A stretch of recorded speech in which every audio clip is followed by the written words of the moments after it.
Visão do LED. Série, o tripé macroeconômico. Artigo 4. A raiz do escorregamento. Em janeiro de 1999, o Brasil abandonou a âncora cambial e adotou o tripé macroeconômico, câmbio flutuante, meta de inflação e superávit primário. A teoria era sólida, a lógica impecável. O câmbio flutuaria em torno do equilíbrio, absorvendo choques externos. Os juros convergeriam para o padrão internacional. A dívida pública se estabilizaria e recuaria. 27 anos depois, o câmbio saiu de R$ 1,20 para R$ 6,30. Os juros reais ficaram entre 8% e 15% ao ano, os mais altos do mundo por 2 décadas seguidas. A dívida pública saltou de 50% para 90% do PIB. O crescimento médio ficou em 2 a 3% ao ano, entre os mais baixos do mundo emergente.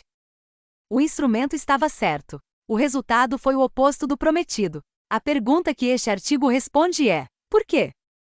Antes de buscar a causa, é preciso estabelecer um fato técnico fundamental. O tripé macroeconômico, como instrumento, funciona. A China o utiliza. A Índia o utiliza. O Chile o utiliza. Em todos esses países, o câmbio flutua em torno de um equilíbrio. Os juros reais são moderados e a dívida pública é gerenciável. A diferença não está no instrumento. Está na estrutura em que ele opera. Quando a conta de capital é aberta e não regulada, o câmbio não flutua, ele escorrega. Porque os fluxos de capital especulativo, que entram e saem livremente, determinam a taxa de câmbio mais do que os fundamentos da economia real. E quando o câmbio escorrega, a inflação sobe. E quando a inflação sobe, o Banco Central sobe os juros. E quando os juros sobem, a dívida cresce. O ciclo se fecha, sempre no mesmo sentido.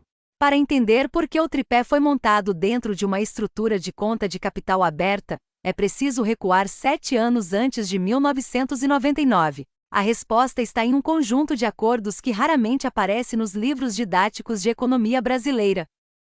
Em 1989, o governo dos Estados Unidos lançou o Plano BRED, uma proposta de reestruturação da dívida externa dos países em desenvolvimento, que desde 1982 estavam em crise após a moratória do México. O plano convertia dívidas bancárias em bônus negociáveis no mercado secundário com desconto, e exigia dos países devedores um conjunto de reformas estruturais como contrapartida.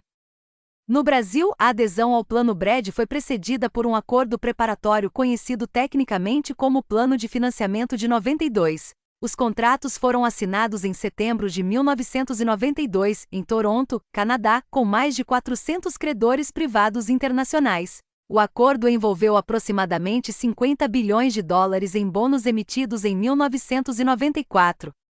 As condições exigidas como contrapartida estavam documentadas nas cartas de intenções ao Fundo Monetário Internacional de 91 e 92, analisadas em detalhe pela CPI da Dívida Pública de 2015. Entre elas, abertura da conta de capital, liberalização das transações externas, privatizações e disciplina fiscal. Eram, em síntese, os pilares do que viria a ser chamado de Consenso de Washington. A abertura da conta de capital não foi uma escolha técnica autônoma do Brasil em 1992. Foi uma condição contratual para a reestruturação da dívida externa. Isso está documentado. As contas CC5 existiam desde 1965, eram contas em reais mantidas por não residentes em bancos brasileiros, usadas para remessas ao exterior. Até 1992, seu uso era restrito e monitorado. Com a abertura da conta de capital determinada pelas condicionalidades do Acordo de 92, o canal foi destravado. O caso Banestado, investigado pela Polícia Federal a partir de 1996 na Operação Macuco, e posteriormente pela Comissão Parlamentar Mista de Inquérito do Banestado de 2004, revelou a escala do que havia sido construído. Pela agência do Banestado em Nova York, passaram aproximadamente 30 bilhões de dólares em remessas irregulares. Quando somadas todas as instituições que operavam o mesmo canal, os documentos da CPMI e o livro publicado pela Federação Nacional das Associações dos Empregados da Caixa Econômica Federal apontam para um volume total de aproximadamente 124 bilhões de dólares. 124 bilhões de dólares. O Banestado não é, portanto, apenas um escândalo bancário.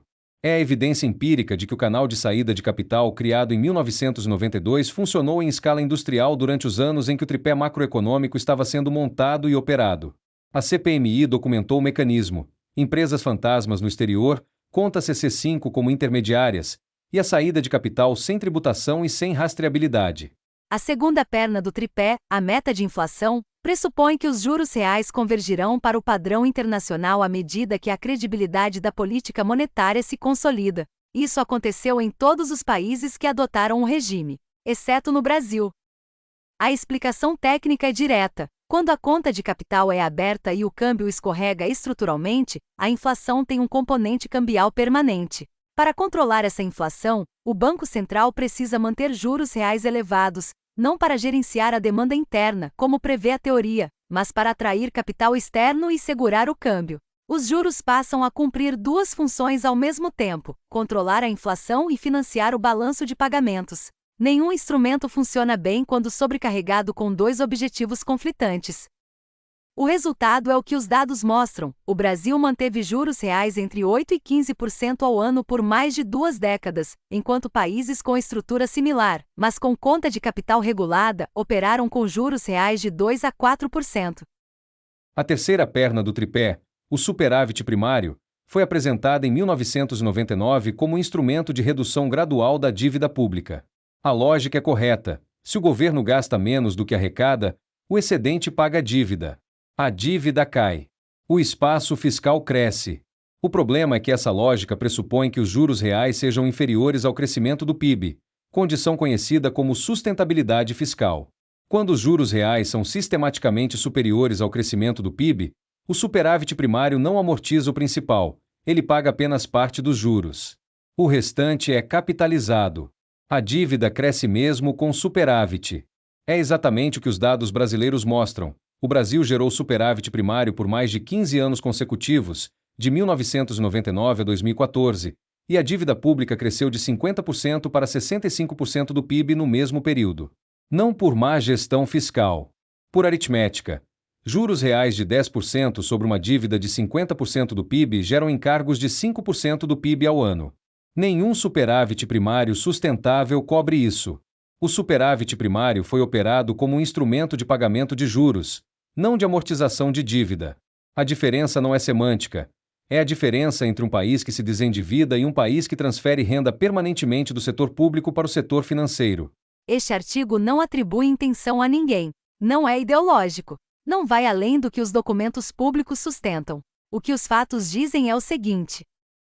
Primeiro, o tripé macroeconômico foi montado em 1999 dentro de uma estrutura de conta de capital aberta, cuja abertura foi uma condição contratual do Acordo de Reestruturação da Dívida Externa de 1992.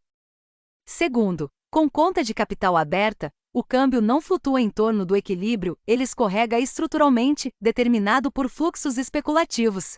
Os dados confirmam de R$ 1,20 para R$ 6,30 em 27 anos. Terceiro, o câmbio que escorrega força juros reais altos para conter a inflação cambial. Os juros altos impedem que o superávit primário amortize a dívida. A dívida cresce. O ciclo se fecha. Quarto, o caso Banestado documentou empiricamente que o canal de saída de capital criado em 1992 operou em escala de 124 bilhões de dólares entre 1996 e 2002, exatamente o período em que o tripé estava sendo montado.